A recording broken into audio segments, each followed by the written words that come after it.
इस मूवी की स्टार्ट में हमें रिवर के पास एक गांव दिखाया जाता है जहां पर रिवर के पास एक छोटी बच्ची खेल रही होती है। तभी वहां पर इस बच्ची के फादर भी आ जाते हैं जो अपनी बच्ची को कहते हैं कि बेटा रिवर के पास इतना मत खेला करो वरना पानी का डीमन आकर तुम्हें ले जाएगा। ये सुनकर वो छोटी बच्ची बिल्कुल चुपचाप होकर रिवर को बड़े गौर से देख रही होती है। तभी इस बच्ची का फादर पानी से निकलकर इसे डरा देता है जिससे वो बच्ची एकदम डर जाती है और रोने लगती है। तब वो आदमी अपनी रोती हुई बेटी को हंसाने के लिए पानी में उल्टी सीधी मूवमेंट्स करने लगता है जिससे उसकी बेटी हंसने लगती है। लेकिन तभी रिवर में इस आदमी को कोई पकड़ लेता है और मार डालता है। फिर हम देखते हैं कि उस गांव में एक फादर आया है जो रिवर की एक डेविल फिश को मार कर ये क्लेम करता है कि उसने पानी के डीमन को मार दिया है। तभी हम वहाँ पर एक लड़के को देखते हैं जिसका नाम होता है जुआन और यही कहानी का मेन कैरेक्टर है। जुआन असल में एक डीमन हंटर होता है यानी मॉन्स्टर्स और डीमंस का शिकारी। जुआन गाँव के लोगों को ये बताने की कोशिश करता है कि फादर ने अभी अभी जिस डेविल फिश को मारा है वो कोई डीमन नहीं है बल्कि पानी का डीमन तो अभी भी रिवर में ही है। लेकिन गांव का कोई भी पर्सन जुआन की इस बात पर बिलीव करने को तैयार नहीं था और ना ही उस छोटी बच्ची की मदर, क्योंकि जुआन की फिजिकल अपीयरेंस काफी खराब थी। तो फादर कहता है कि ये गरीब इंसान मेरी इंसल्ट कर रहा है इसीलिए पनिशमेंट के तौर पर इसे रस्सी से लटका दो। फादर की बात मानकर गाँव वाले ऐसे ही करते हैं और जुआन को रस्सी से लटका देते हैं और रिवर में स्विमिंग करने लगते हैं बगैर किसी डर के, क्योंकि गाँव वालों का मानना था कि पानी का डीमन तो मर चुका है। लेकिन तभी कुछ दूर जुआन की नजर पानी के डीमन पर पड़ती है। वो देखता है कि पानी का डीमन रिवर में नहाने वाले लोगों की तरफ ही आ रहा था। तब जुआन चिल्ला चिल्ला कर उन लोगों को रिवर से बाहर जाने के लिए बोलता है मगर कोई भी जुआन की बात सुनने को तैयार नहीं था। और तभी पानी का डीमन उन लोगों के पास आकर उन पर अटैक कर देता है और बहुत सारे लोगों को मार भी डालता है। और जो लोग बच जाते हैं वो जल्दी से रिवर से निकलकर बाहर आ जाते हैं और छुपने लगते हैं। जुआन सबको कहता है कि वो लोग ऐसे ड्रामा करें जैसे वो मर चुके हैं ताकि पानी का डीमन कुछ भी ना कर सके। यहाँ पर जुआन गांव वालों की हेल्प इसलिए करना चाहता था क्योंकि बेशक वो एक डीमन हंटर था लेकिन वो बहुत नरम दिल था और इस बार सब लोग ऐसा ही करते हैं, जुआन की बात मान लेते हैं। लेकिन तभी हम देखते हैं कि वही छोटी बच्ची भागकर अपनी मदर की तरफ आ रही है लेकिन पानी का वो डीमन उस छोटी बच्ची को पकड़ लेता है। इस बच्ची की मदर और गाँव के कुछ लोग बच्ची को बचाने की काफी कोशिश करते हैं लेकिन इसके बावजूद भी पानी का वो डीमन बच्ची को खा लेता है। पानी के डीमन को मारने के लिए उस बच्ची की मदर भी रिवर में कूद जाती है। तब पानी का डीमन उस बच्ची की मदर को भी मार डालता है। फिर पानी का वो डीमन एक बच्चे को मारने की कोशिश करता है लेकिन जुआन उस बच्चे को बचा लेता है। फिर गांव के कुछ लोग और एक हेल्दी औरत पानी की उस डीमन को रिवर से बाहर निकालने में कामयाब हो जाते हैं। फिर पानी का डीमन इंसानी रूप में आ जाता है। जुआन पानी के डीमन को कंट्रोल करने के लिए उसे बुद्धा की नर्सरी राइम गा कर सुनाता है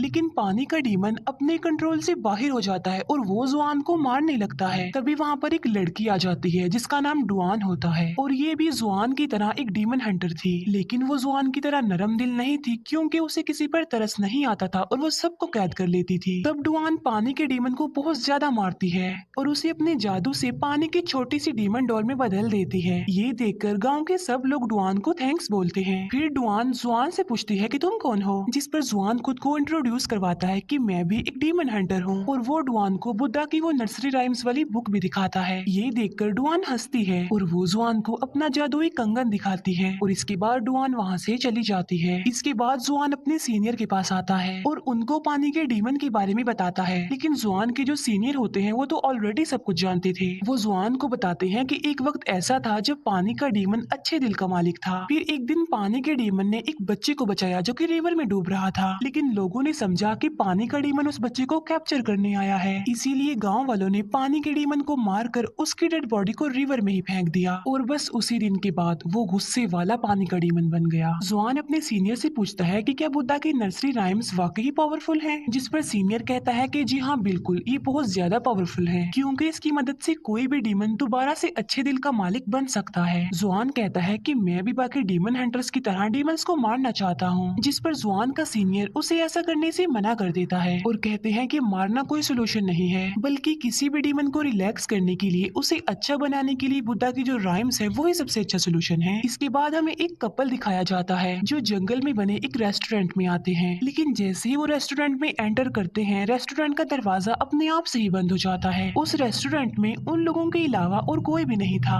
तभी उन लोगों के पास एक वेटर आता है और उन लोगों को अपने रेस्टोरेंट के रोस्टेड पिग्स दिखाता है। वो उन लोगों को काफी टेस्टी लग रहे थे। फिर ये लोग वहाँ बैठकर खाना खाने लगते हैं और इन्हें खाना काफी टेस्टी लगता है। फिर ये लोग खाना बनाने वाले की तारीफ करते हैं। फिर रेस्टोरेंट का ऑनर जिसने ये खाना बनाया होता है वो उन लोगों के पास आता है। वो लड़की रेस्टोरेंट के ऑनर से पूछती है कि आप इतना टेस्टी खाना कैसे बना लेते हैं। तभी रेस्टोरेंट का वो ऑनर उन लोगों को अपना असली रूप दिखाता है जो कि काफी डरावना था। ये देखकर वो लोग फौरन समझ जाते हैं कि ये आदमी एक डीमन है। फिर ये डीमन उन लोगों को मारने की कोशिश करता है। ये लोग वहाँ से भागने लगते हैं और सडन इनकी नजर उन रोस्टेड पिग्स पर पड़ती है और ये देखते हैं कि रोस्टेड पिग्स के अंदर रोस्टेड इंसान भी हैं। ये खौफनाक मंजर देखकर उन लोगों के होश उड़ जाते हैं। तभी वो डीमन यानी रेस्टोरेंट का ऑनर उन दोनों को मार डालता है। फिर हम देखते हैं कि सेम उसी रेस्टोरेंट में जुआन भी आता है। तब एक लड़की जुआन के पास आकर उसका वेलकम करती है। वो लड़की जुआन को कहती है कि होपफुली आपको हमारे रेस्टोरेंट की सबसे खास डिश यानी रोस्टेड पिग्स काफी पसंद आने वाली हैं। अब क्योंकि जुआन एक डीमन हंटर था इसीलिए वो वहाँ पर सब कुछ होता देख पा रहा था। उसे कस्टमर की जगह मरे हुए लोगों की डेड बॉडीज नजर आ रही थी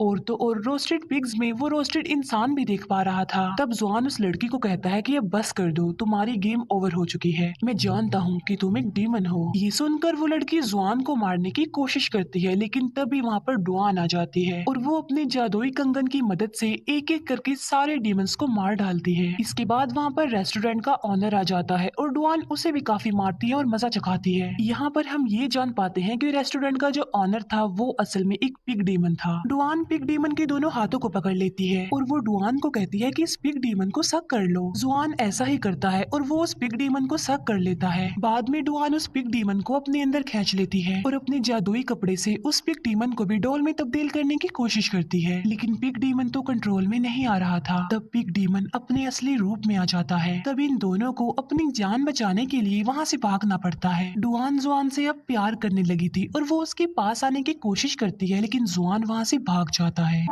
इसके बाद जुआन अपने सीनियर से मिलता है और पिछली रात उसके साथ जो इंसिडेंट हुआ था वो अपने सीनियर को सारी बात बता देता है जिस पर जुआन के सीनियर कहते हैं कि जी हाँ मैं जानता हूँ वो एक पिग डीमन है और ये पिग डीमन भी कभी अच्छे दिल का मालिक था लेकिन उसकी वाइफ ने उसे धोखा दिया और फिर वो भी पिग डीमन बन गया। लेकिन अगर तुम उस पिग डीमन को रिलैक्स करना चाहते हो तो तुम्हें सबसे बड़े डीमन से मिलना पड़ेगा जो सबसे ज्यादा पावरफुल डीमन है। तब जुआन पूछता है कि वो कौन सा डीमन है जिस पर वो सीनियर जवाब देते हैं कि सबसे बड़ा और पावरफुल जो डीमन है वो मंकी किंग है। बुद्धा ने 500 सालों के लिए उसे पहाड़ों की एक केव में कैद किया हुआ है। जुआन पूछता है कि मंकी किंग वाकई वहाँ पर रहता है। तब वो सीनियर उन पहाड़ों की लोकेशन जुआन को बताता है कि वहाँ पर बुद्धा का एक काफी बड़ा स्टैचू है और उसी के पास ही एक छोटी सी केव में मंकी किंग है। जुआन के सीनियर उसे ये भी बताते हैं कि मंकी किंग पावरफुल होने के साथ साथ काफी चालाक भी है और काफी चालबाज भी है, इसीलिए तुम संभल कर चलना और उसकी किसी भी चाल में ना आना। इसके बाद जुआन अपने सफर के लिए निकल पड़ता है लेकिन एक ट्रैप में उसका पांव फंस जाता है। फिर कुछ लोग वहाँ पर आ जाते हैं और एक के गले में डुआन का वो जादुई कंगन भी था। वो लोग जुआन को बताते हैं कि हम डीमन हंटर हैं। उन्होंने जुआन के अलावा डुआन को भी कैद किया होता है। तब डुआन उन लोगों को बताती है कि जुआन मेरा हस्बैंड है और हम कोई डीमन हंटर नहीं है, हमें यहाँ से जाने दिया जाए। इस बात को वेरीफाई करने के लिए कि डुआन सच बोल रही है यानी वो दोनों हस्बैंड वाइफ हैं, वो जुआन को कहते हैं कि तुम भी बताओ कि तुम दोनों हस्बैंड वाइफ हो। तब डुआन जुआन को कहती है कि जल्दी से इन्हें बता दो ना कि हम दोनों हस्बैंड वाइफ हैं और साबित करो, क्योंकि अगर हमने साबित ना किया तो ये लोग हमें मार डालेंगे। तब उन सबके सामने डुआन जुआन के साथ जबरदस्ती करने की कोशिश करती है और यहीं पर डुआन का पोल खुल जाता है। असल में वहाँ पे जितने भी लोग थे वो सब लोग डुआन के ही साथी थे और डुआन ने ये सारा ड्रामा जुआन को अपने करीब लाने के लिए किया था क्योंकि वो जुआन से प्यार जो करती थी। लेकिन जब जुआन को पता चलता है कि डुआन ने उसके साथ ड्रामा किया है तब वो उन लोगों पर गुस्सा करता है और वहाँ से जाने लगता है। लेकिन डुआन अपने साथियों को कहकर जुआन को कैद करवा देती है। फिर डुआन अपने एक साथी को कहती है कि मैं ऐसा क्या करूं कि जुआन भी मुझसे प्यार करने लगे। तब डुआन के साथी उसे कहती है कि मेरी बात सुनो, जैसा जैसा मैं करूंगी तुमने सेम वैसा ही करना है। फिर डुआन जुआन के पास जाती है और डुआन की वो साथी अपने हाथों को चलाने लगती है। तब डुआन भी बिल्कुल वैसा ही करती है जैसा उसकी साथी कर रही थी। डुआन सोचती है कि वो ऐसा करेगी तो जुआन उससे प्यार करने लगेगा, लेकिन ऐसा कुछ नहीं होता। डुआन को पता ही नहीं चल पाता कि वो जुआन को मार रही है। तभी नहीं वहाँ पर किसी की आहट महसूस होती है। ये देखते हैं कि वहाँ पर कोई और नहीं बल्कि पिग डीमन है। डुआन अपने साथियों को जल्दी से कैरिज भगाने के लिए कहती है। तब ये लोग भागने लगते हैं और वो पिग डीमन भी बिल्कुल इनके कैरिज के करीब आ चुका था। जुआन की जान बचाने के लिए डुआन उसे कैरिज से निकाल देती है। तभी पिग डीमन उनके कैरिज पर अटैक करके उसको तोड़ देता है पूरी तरह। तभी जुआन डुआन के पास आता है। वो दिखता है कि वो बेहोश पड़ी हुई है, इसीलिए वो उसे पकड़ लेता है। तभी डुआन अचानक से हंसने लगती है और जुआन को कहती है कि अब तो तुम मान गई हो ना कि तुम मुझसे प्यार करते हो। ये सुनकर जुआन डुआन को कहता है कि नहीं, मैं तुमसे प्यार नहीं करता। तभी वहाँ पर 3 और डीमन हंटर्स आ जाते हैं। इनमें से एक डीमन हंटर पिग डीमन को मार कर वहाँ से भगा देता है। फिर ये तीनों डीमन हंटर आपस में बहस करने लगते हैं। एक कहता है कि मैं ज्यादा पावरफुल हूँ, दूसरा कहता है कि मैं ज्यादा पावरफुल हूँ। जुआन उन लोगों को समझाने की कोशिश करता है कि आप लोग डीमन हंटर्स हैं, आपको बहस नहीं करनी चाहिए बल्कि एक होकर डीमन से लड़ना चाहिए। लेकिन तभी एक डीमन हंटर जुआन को चिढ़ाने के लिए उसे गरीब कहता है और यहाँ पर आकर डुआन जुआन का साथ देती है। जुआन गुस्से से डुआन को कहता है कि तुम मुझे डिस्ट्रैक्ट कर रही हो, तुम मेरा ध्यान हटा रही हो मेरे मोटिव से, मेरा कोई मकसद है, इसीलिए मेरी जान तुम छोड़ दो। ये सुनकर डुआन जुआन की वो नर्सरी राइम्स वाली बुक फाड़ देती है, लेकिन जुआन इस बात पर ज्यादा ध्यान नहीं देता और वो वहाँ से चला जाता है। जुआन फाइनली उन पहाड़ों तक पहुँच जाता है, लेकिन उसे कहीं पर भी बुद्धा का वो बड़ा सा स्टैचू नजर नहीं आ रहा था। तब जुआन अपनी आंखें बंद करके बुद्धा के स्टैचू के बारे में थिंकिंग करने लगता है। तब जुआन को रियलाइज होता है कि वाकई इन पहाड़ों में बुद्धा का स्टैचू है और वो उसे अपनी आंखों से भी देख लेता है। जुआन वहाँ पर पहुंचकर मंकी किंग की केव को भी ढूंढ लेता है। जुआन वहाँ पर आकर मंकी किंग से मिलता है और उससे पूछता है कि आखिर पिग डीमन को रिलैक्स कैसे किया जाए, जिस पर मंकी किंग कहता है कि तुम किसी खूबसूरत लड़की को यूज करके पिग डीमन को यहाँ पर बुला लो, इसके बाद मैं उस पिग डीमन को रिलैक्स कर दूंगा। तभी वहाँ पर डुआन आ जाती है और जुआन उससे पूछता है कि तुम यहाँ पर क्या कर रही हो, जिस पर डुआन उसको कहती है कि मुझसे ज्यादा सवाल मत पूछो, मुझे पता है कि इस वक्त तुम्हें किसी खूबसूरत लड़की की जरूरत है और शायद मैं तुम्हारे काम आ सकती हूँ। तब डुआन इन लोगों की हेल्प करती है और वहाँ पर पिग डीमन आ जाता है। वो पिग डीमन इन लोगों को मारने की कोशिश करता है। केव से मंकी किंग आवाज लगाकर पिग डीमन को बुला लेता है और मंकी किंग पिग डीमन को केव के अंदर ही खींच लेता है। फिर डुआन और जुआन जब केव के अंदर आते हैं तो वो देखते हैं कि पिग डीमन अब एक छोटा सा पिग बन चुका है। तब डुआन उसे अपने जादुई कपड़े से पिग डॉल बना देती है और उसे जुआन को दे देती है। फिर डुआन अपने जादुई कंगन को रिंग बनाकर जुआन को पहना देती है, लेकिन जुआन एक पत्थर लेकर अपनी उंगली को तोड़ने की कोशिश करता है। ये देखकर डुआन जुआन की उंगली से अपना वो जादुई कंगन निकाल लेती है और वो जुआन को उसकी नर्सरी राइम्स वाली बुक देकर कहती है, मैं पढ़ना नहीं जानती, इसीलिए मुझे इस किताब को जोड़ते जोड़ते 3 दिन लग गए हैं और अगर तुम्हें मेरी कोई भी बात बुरी लगी तो प्लीज मुझे माफ कर देना। ये कहकर डुआन वहाँ से चली जाती है। तभी वहाँ से जुआन भी जाने लगता है, लेकिन केव से मंकी किंग की आवाज आती है। वो जुआन से पूछता है कि आज क्या चांद की रात है, जिस पर जुआन कहता है कि जी हाँ, आज चांदनी रात है। तब मंकी किंग कहता है कि मैं तो चांद को देख ही नहीं सकता, क्योंकि वो फ्लावर जिसने इस केव को कवर किया हुआ है वो चांद की रोशनी को अंदर आने नहीं देता। ये सुनकर जुआन उस फूल को खेड़कर फेंक देता है और ऐसा होते ही वहाँ पर जितने भी फूल होते हैं वो सारे जल जाते हैं। असल में वो फूल जो अभी अभी जुआन ने तोड़ा था उसी ने ही तो मंकी किंग को उस केव में कैद किया हुआ था अब तक, लेकिन जुआन ने तो मंकी किंग की चाल में फंसकर वो फूल ही तोड़ दिया और इसीलिए अब मंकी किंग आजाद हो गया बुद्धा की कैद से और फिर वो मंकी अपने असली रूप में आ जाता है। मंकी किंग बाहर आकर कहता है कि अब मैं बिल्कुल आजाद हो चुका हूँ और बुद्धा भी मेरा कुछ नहीं कर सकता, जिस पर जुआन कहता है कि नहीं, तुम गलत हो, बुद्धा अभी भी है। ये कहकर जुआन बुद्धा के बारे में सोचने लगता है। मंकी किंग जुआन के सारे बाल ही उखेड़ देता है और कहता है कि बुद्धा भी झूठे हैं और जो तुम्हारा यकीन है बुद्धा पर वो भी गलत है, क्योंकि बुद्धा यहाँ पर आकर तुम्हें नहीं बचा सकते। तभी वहाँ पर वो तीनों डीमन हंटर्स आ जाते हैं और मंकी किंग को मारने की कोशिश भी करते हैं, लेकिन मंकी किंग तो बहुत ज्यादा पावरफुल था, इसीलिए वो उन तीनों डीमन हंटर्स को मार डालता है और अब वो जुआन को मारने की कोशिश करता है, लेकिन तभी वहाँ पर डुआन आ जाती है। अब क्योंकि मंकी किंग तो सबसे ज्यादा पावरफुल था इसीलिए वो डुआन को भी मार डालता है। डुआन को मरा हुआ देखकर जुआन को बहुत ज्यादा दुख होता है और वो डुआन की सारी बातें याद करने लगता है कि वो मुझसे कितना प्यार करती थी। जुआन डुआन को खोकर बहुत ज्यादा दुखी था, इसी वजह से जुआन रोने लगता है। तभी मंकी किंग डुआन की डेड बॉडी को हवा में फेंककर गायब कर देता है। फिर जुआन बुद्धा के बारे में थिंकिंग करने लगता है। तभी बुद्धा अपनी ताकत का इस्तेमाल करके मंकी किंग को दोबारा से अच्छे दिल का मालिक बना देते हैं। फिर हम देखते हैं कि जुआन मंकी किंग, पिग डीमन और पानी के डीमन के साथ अपने सफर पर आगे बढ़ता है और यहीं पर ही इस मूवी का दी एंड हो जाता है। थैंक